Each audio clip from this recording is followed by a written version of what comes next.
Hi hello నమస్తే welcome to universal today. నేను మీ anchor Soumya. So నేటి వార్తలు బట్టి మనం చూస్తుంటే పోరాటాలు చేసి ఢిల్లీ మెడలు వంచిన పార్టీ బీఆర్ఎస్ది అని చెప్పేసి కేటీఆర్ చెప్పుకురావడం అయితే మనం ఇక్కడ చూస్తున్నాం.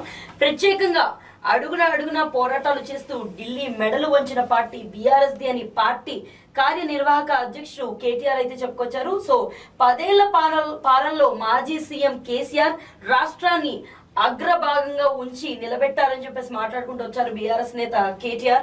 సో బీఆర్ఎస్ ఆవిర్భావ దినోత్సవం సందర్భంగా తెలంగాణ భవన్లో ఆయన పార్టీ జెండా ఎగురవేస్తూ కాంగ్రెస్ బీజేపీ పాలన నుంచి తెలంగాణకు విముక్తి కల్పించి మళ్ళీ బీఆర్ఎస్ ను పట్టాలెక్కించేందుకు పోరాటం చేస్తామని వెల్లడించారు. అలాగే 14 ఏళ్ల పాటు తెలంగాణ కోసం కేసీఆర్ పోరాటం చేశారని, రాష్ట్రాన్ని కాపాడుకునేందుకు పార్టీ మళ్ళీ తిరిగి పుడుతుందని చెప్పేసి ఆయన మాటల్లో వివరించుకొచ్చారు. సో అడుగడుగునా కూడా ఇప్పుడు దాకా మనం తెలంగాణ గురించి చూసుకుంటే, సో తెలంగాణ డివైడ్ అవ్వడం దగ్గర నుంచి ప్రతి కష్టం కూడా కేసీఆర్ ఎంతో కష్టపడి ఇప్పటి వరకు తెలంగాణ నడిపించుకుంటూ వచ్చారని, అలాగే ఈ 10 సంవత్సరాల్లో కూడా ఎంతో డెవలప్మెంట్ అన్నది ఈ రోజు మనం చూస్తున్నాం అంటే అది కేవలం మాజీ సీఎం కేసీఆర్ వల్లే అని చెప్పేసి తన తనయుడు అలాగే పార్టీ ప్రధాన కార్యదర్శిగా ఉన్న కేటీఆర్ అయితే చెప్పుకొచ్చారు. ఆయన మాటల్లో తెలంగాణ ఇప్పుడు బీఆర్ఎస్ ఆవిర్భావ సభ సందర్భంగా ఆయన మాట్లాడుకుంటూ వచ్చిన సందర్భాల్లో కేసీఆర్ వల్లే మళ్ళీ తెలంగాణ అన్నది కాంగ్రెస్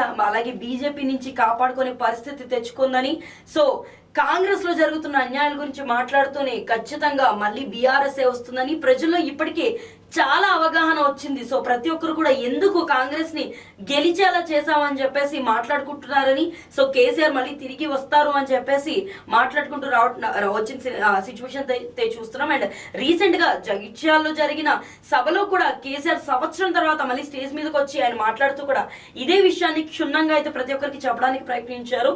సో కాంగ్రెస్ తన చావుని కోరుకుంటుందని, సో అది ఎప్పటికీ జరగదని, తెలంగాణ ప్రజల యొక్క కన్నీళ్లు తుడవడానికి కేసీఆర్ ఉన్నారని చెప్పేసి ఆయన మాట్లాడుతూ వచ్చారు. అలాగే ఖచ్చితంగా మళ్ళీ కాంగ్రెస్ ని పతనానికి తొక్కేసి మరి ఖచ్చితంగా నెక్స్ట్ 10 సంవత్సరాలు కూడా మేమే నిలబడతామని ఓ పక్కన బీఆర్ఎస్ అయితే చెప్పుకోవడం రావడం మనకి ఇక్కడ కనిపిస్తుంది. సో ఇలాంటి సమయంలో ఇప్పుడు నెక్స్ట్ ఇంకో 2 సంవత్సరాలు ఖచ్చితంగా వచ్చే ఎలక్షన్స్ లో వాళ్ళే గెలుస్తారు అనే నమ్మకంతో అయితే బీఆర్ఎస్ ఉన్న నేపథ్యంలో అయితే మనకు కనిపిస్తుంది. మరి దీనికి సంబంధించి కాంగ్రెస్ నేతలు అయితే ఇప్పటి వరకు ఎటువంటి స్టేట్మెంట్స్ రిలీజ్ చేయలేదు. సో మాటకి ప్రతి మాట ఇచ్చే కాంగ్రెస్ పార్టీ దీనిపై ఎలాంటి పదాలని వ్యాఖ్యల్ని వదులుతుంది, ఎలాంటి మాటల తూటాలు మనకు వినబడబోతున్నాయి అన్న విషయాలు అయితే ముందు వేచి చూడాల్సిందే. అండ్ మరిన్ని అప్డేట్స్ కోసం యూనివర్సల్ టుడేని ఫాలో అవ్వండి.